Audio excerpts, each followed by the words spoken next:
Hello मेरे प्यारे दोस्तों, कैसे हैं आप लोग। आई होप कि आप लोग स्वस्थ होंगे और मस्त होंगे। तो चलिए हम लोग इसी मस्ती के साथ जो है आज हम लोग एक जो लीनियर पेयर इक्वेशंस दिए होते हैं उसका ये होमोजीनियस सिस्टम क्या होता है इसके बारे में समझ लेते हैं। ये मोस्ट प्रोबेबली कि ऑब्जेक्टिव में पूछ दे। तो homogeneous system of linear pair of equations क्या होते हैं। तो ये देखिए, ये ऐसे इक्वेशंस होते हैं जिसमें जो कांस्टेंट टर्म होता है वो नहीं दिया होता है, वो गायब होता है।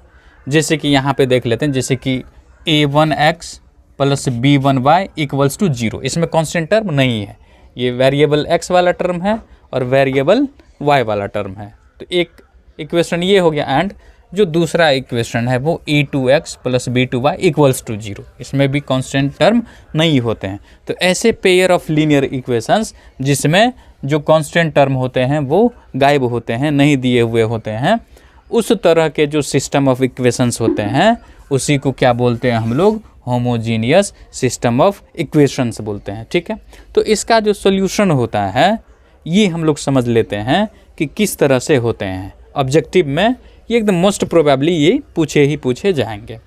तो जो इक्वेशंस दिए होते हैं होमोजीनियस सिस्टम में उसका जो सॉल्यूशन होगा वो जीरो सॉल्यूशन होगा। अगर जीरो सॉल्यूशन का मतलब ये हो गया कि x भी जीरो होगा और y का वैल्यू भी जीरो होगा।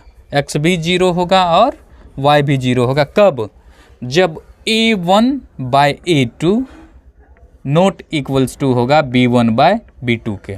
मतलब a1 a2 क्या है, तो a1 जो है फर्स्ट इक्वेशन का जो x वेरिएबल x है उसका कोफिशिएंट है a1, और इसी तरह से जो सेकंड इक्वेशन का जो वेरिएबल x है उसका कोफिशिएंट a2 है। जैसे कि और हमने जो पेयर ऑफ लीनियर इक्वेशंस में जाने थे कि कब यूनिक सॉल्यूशन होता है, ठीक उसी तरह से जो है कि a1 बाय a2 और y का कोफिशिएंट b1 बाय b2, अगर ये दोनों इस दोनों का रेशियो इक्वल नहीं होते हैं तब जो सॉल्यूशन होगा x और y का वो दोनों का जो वैल्यू 0 0 आ जाएगा। x भी 0 y भी 0 होगा। ठीक है, कोई भी इक्वेशन हो, कोई भी होमोजीनियस सिस्टम में इक्वेशन हो जिसके x के कोफिशिएंट का रेशियो और y के कोफिशिएंट का रेशियो अगर इक्वल नहीं आते हैं, उस केस में x का भी वैल्यू 0 आएगा और y का भी वैल्यू 0 होगा। तो इसी को हम लोग बोलते हैं द जीरो सॉल्यूशन। इस कंडीशन में होते हैं, दूसरा जो कंडीशन है होमोजीनियस सिस्टम में जो इक्वेशंस होते हैं उसके इनफाइनाइटली मेनी सॉल्यूशंस होते हैं या इनफाइनाइट नंबर ऑफ सॉल्यूशन होते हैं। कैसा सॉल्यूशन? तो नॉन जीरो सॉल्यूशन। जीरो तो समझ गए कि इस कंडीशन में जीरो सॉल्यूशन होते हैं, x का वैल्यू भी 0, y का भी वैल्यू 0। नन जीरो, अब नन जीरो क्या होता है? तो नन का मतलब हम लोग जानते ही, नन मीन्स होता है नहीं। नन का मतलब क्या होता है? नहीं। और जीरो का मतलब जीरो, शून्य, लड्डू, वो नहीं। नन जीरो मतलब जीरो नहीं, मतलब जीरो को छोड़ करके, शून्य को छोड़ करके, लड्डू को छोड़ करके कोई भी सॉल्यूशन हो सकते हैं। ठीक है, तो infinite number of non zero solution, मतलब जीरो के अलावा जितने भी रियल नंबर है वो सॉल्यूशन होगा। कब? जब ये कंडीशन अप्लाई हो रहा हो होमोजीनियस सिस्टम में जो इक्वेशंस दिए होते हैं उसमें। क्या? तो a1 और a2 का रेशियो, मतलब x के कोफिशिएंट का रेशियो, दैट इज a1 और a2 का रेशियो और b1 b2 का रेशियो दोनों बराबर आ जाए, दोनों इक्वल हो। इस केस में जो है जो सॉल्यूशन होते हैं x और y के वो नन जीरो, मतलब जीरो को छोड़ करके कोई भी infinite number of non zero solution होते हैं इस केस में। तो इस तरह से क्वेश्चन अगर पूछा जाए तो आप 1 से 2 सेकंड बिना टाइम लिए आप आंख बंद करके जो है मार दीजिएगा करेक्ट आंसर की। आप देख लीजिएगा, अगर कांस्टेंट टर्म नहीं दिया हुआ है दोनों इक्वेशन में तो समझ जाइएगा कि ये होमोजीनियस सिस्टम में इक्वेशंस दिए हुए हैं। और उसके बाद जो x के का जो कोफिशिएंट है उसका रेशियो फाइंड आउट कर लीजिएगा और y का जो कोफिशिएंट है उसका रेशियो फाइंड आउट कर लीजिएगा क्या है। अगर दोनों इक्वल आ गया तब तो infinite number of non zero solutions होंगे। अगर A1 A2 का रेशियो B1 B2 का रेशियो अगर इक्वल नहीं होते हैं तब सिर्फ और सिर्फ जीरो सॉल्यूशन होंगे, मतलब x और y के वैल्यू सिर्फ और सिर्फ जीरो ही होंगे। ठीक है, समझ गए? आई होप कि ये होमोजीनियस सिस्टम ऑफ इक्वेशंस क्या होते हैं ये आप लोग अच्छी तरह से समझ गए होंगे, और इस पे क्वेश्चन आए तो मुस्कुराते हुए जो है आप करेक्ट ऑप्शन जो होगा उस पर आप टिक कर दीजिएगा। ठीक है, एक एग्जाम्पल ले लेते हैं। अब यहाँ इनफाइनाइट नंबर ऑफ सॉल्यूशन के लिए है कि वो हम लोग मालूम नहीं कर सकते। इनफाइनाइट क्या मालूम करिएगा इस केस में, इनफाइनाइट वाले में अगर आप वेरीफाई करना चाहते हैं, चेक करना चाहते हैं, तो infinite number of non zero वाले सॉल्यूशन में क्या आ जाएगा, जब आप सॉल्व करिएगा, जैसे सॉल्व किए हैं प्रीवियस सेशन में हम लोगों ने मेथड से पढ़ा, किसी भी मेथड से करिएगा तो इसमें वेरिएबल जो है वो गायब हो जाएगा, जीरो के इक्वल जीरो आ जाएगा। इसका मतलब कोई भी इनफाइनाइट सॉल्यूशन जिसको हम लोग डिफाइन नहीं कर सकते, infinite number of non zero solution आएंगे।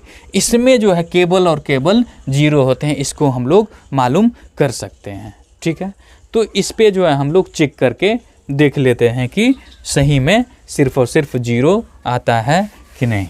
तो एक एग्जाम्पल ले लेते हैं और हम लोग उस एग्जाम्पल के साथ जो है हम लोग सेटिस्फाइड हो जाएंगे कि ये जो होमोजीनियस सिस्टम में जो इक्वेशन दिए हुए हैं ये जो है सही कह रहा है। तो चलिए एक एग्जाम्पल ले लेते हैं और जो सिस्टम में बोला जा रहा है उसको हम लोग वेरीफाई करके चेक कर लेते हैं। तो एक एग्जाम्पल ले लेते हैं हम लोग कि 2x minus 5y equals to 0। चूँकि होमोजीनियस सिस्टम में लेना है तो उसमें कांस्टेंट टर्म नहीं होते हैं, ये ध्यान रखिएगा। उसके बाद ले लेते हैं हम लोग x plus y equals to 0। ये हो गया पेयर ऑफ लीनियर इक्वेशंस जो कि होमोजीनियस सिस्टम में है। ठीक है, यहाँ पे हम लोग देख रहे हैं ये इक्वेशन नंबर 1, ये इक्वेशन नंबर 2, यहाँ पे हम लोग देख रहे हैं दूसरे इक्वेशन में। तो यहाँ पे जिस इक्वेशन से मालूम करना है वो ले लेते हैं फ्रॉम इक्वेशन 2।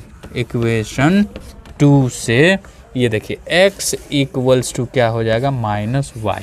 x के इक्वल क्या आ गया, -1। अब हम लोग क्या कर देते हैं कि नाउ पुटिंग द वैल्यू